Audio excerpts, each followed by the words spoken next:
दोस्तों, बीते 5 दिनों में पश्चिम बंगाल में 500 लोगों की मौत हो चुकी है। लेकिन किसी को कोई फिक्र नहीं है, कोई उस दिशा में बेचैन नहीं है, क्योंकि ये 500 लोग किसी पॉलिटिकल पार्टी से जुड़े हुए नहीं थे। ये राजनीतिक हिंसा के शिकार नहीं हुए थे। यह तो कोविड से मरे थे। 1 तारीख को 103 लोग, 2 तारीख को 92 लोग, 3 तारीख को 98 लोग, 4 तारीख को 107 लोग और आज यानी 5 तारीख को अभी तक 100 लोगों की मौत हो चुकी है। लेकिन दूसरी तरफ बीते 4 दिनों में 14 लोगों की हत्याएं हो गई और इससे बेचैनी राज्यपाल के दफ्तर से लेकर मुख्यमंत्री के रास्ते से होते हुए दिल्ली तक में पहुंच गई। प्रधानमंत्री ने राज्यपाल को फोन तक लगा लिया और उसके बाद बैठकों का सिलसिला भी शुरू हुआ और आज पश्चिम बंगाल के मुख्यमंत्री के तौर पर जिस वक्त ममता बनर्जी ने शपथ ली, ऐसा मौका इस देश में कभी देखने को नहीं मिला होगा कि शपथ के तुरंत बाद मुख्यमंत्री भी कहने लगे अपनी बात और राज्यपाल भी कहने लगे और राज्यपाल की बातों का जवाब भी तुरंत मुख्यमंत्री देने से नहीं चूके।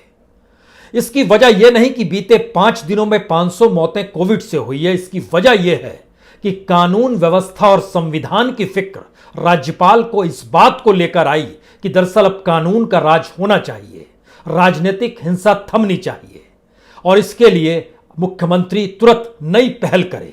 मुख्यमंत्री ने भी बहुत साफ तौर पर तुरंत माइक उठाया और कहना शुरू किया, अभी तक हमारे पास सत्ता नहीं थी। बीते 3 महीने से इलेक्शन कमीशन के हाथ में समूची सुरक्षा व्यवस्था थी। अब हमने शपथ ली है तो हम देखेंगे। और फिर तुरंत उन्होंने फेरबदल शुरू कर दिया। डीजी बदल दिया, एडीजी बदल दिया, नए निर्देश कोविड को लेकर भी देने शुरू कर दिए और राजनीतिक हिंसा को लेकर भी कैसे रोका जाए इस पर भी पहल शुरू कर दी। लेकिन सवाल यह नहीं है, भारत की राजनीतिक सोच और भारत के भीतर राजनीतिक व्यवस्था में सत्ता पाना और इन सब को लेकर चुनाव आयोग की भूमिका, सुप्रीम कोर्ट की भूमिका किस तरीके से नगण्य होती चली गई, यह सारा नजारा इस चुनाव में नजर भी आया।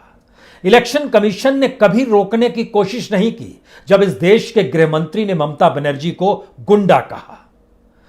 इलेक्शन कमीशन ने बिल्कुल नहीं रोका जब ममता बनर्जी ने यह कहा कि सेंट्रल फोर्सेस तो आज नहीं कल चली जाएगी चुनाव के बाद, उसके बाद तो हम ही आप आमने सामने होंगे, तब मैं देख लूंगी। इलेक्शन कमीशन ने तब भी कुछ नहीं कहा जब बीजेपी के अध्यक्ष दिलीप घोष ने भाषण दिया, हमने हाथ पांव चलाए तो बैंडेज कम पड़ जाएगा। चुनाव के बाद विरोधियों को देख लेने की खुले तौर पर धमकी कैसे दी गई समझ जाइए, नहीं तो हाथ पैर टूटेंगे, मर भी सकते हैं। और एक बीजेपी के मुख्यमंत्री तो जब बंगाल पहुंचकर भाषण दे रहे थे तो उन्होंने बहुत साफ तौर पर कहा, 2 मई के बाद जान की भीख मांगेंगे टीएमसी के गुंडे। प्रधानमंत्री ने भी अपने भाषण में कहीं ना कहीं ममता बनर्जी को गुंडा चेहरे के तौर पर ही सामने रखा। ये सारी परिस्थितियां क्या बतलाती हैं कि धीरे धीरे भारत का समाज उस राजनीतिक व्यवस्था के दायरे में सड़ता चला जा रहा है, या फिर संविधान ने जो चेक एंड बैलेंस करने की परिस्थितियां इस देश में पैदा की थी, जिसमें एक तरफ सुप्रीम कोर्ट है, न्यायपालिका है, इलेक्शन कमीशन है, अलग अलग तरीके से लोग एक दूसरे को आगे बढ़ने से रोक सकते थे जहां पर वह तानाशाही के तौर पर नजर ना आए। लेकिन फिर यही सवाल है, अब राज्य की मुख्यमंत्री ममता बनर्जी है, अब कोई भी हिंसा होगी तो जिम्मेदार ममता बनर्जी ही होंगी। और कानून व्यवस्था के मद्देनजर और संविधान की मर्यादा का जिक्र जब राज्यपाल ने किया तो यही वो राज्यपाल हैं जो चुनाव के वक्त उस दौर में जो इंटरव्यू दे रहे थे, जो अलग अलग न्यूज चैनलों के कार्यक्रम में जाकर जिन बातों का जिक्र करते थे, वह किसी पॉलिटिकल पार्टी के मेंबर के तौर पर या नेता के तौर पर नजर आते थे।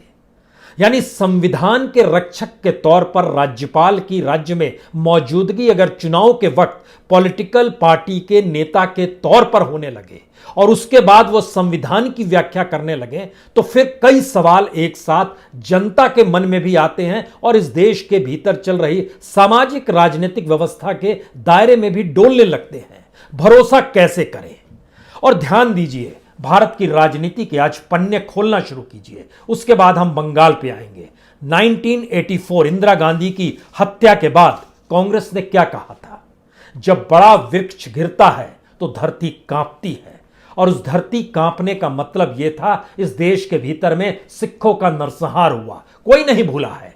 हालांकि उसके बाद माफी मांगी गई, लेकिन फिर भी वह दर्द और जख्म आज भी हर किसी को कहीं ना कहीं टीस देता है। 2002 गोधरा कांड, आरएसएस ने खुले तौर पर कहा क्रिया की प्रतिक्रिया होगी, और इस बात पर वो आज भी टिकी रहती है। उनकी तरफ से कोई माफी नहीं मांगी गई, और क्रिया की प्रतिक्रिया में गुजरात दंगों का कौन सा चेहरा देश और दुनिया के सामने नजर आया, यह भी किसी से छुपा हुआ नहीं है।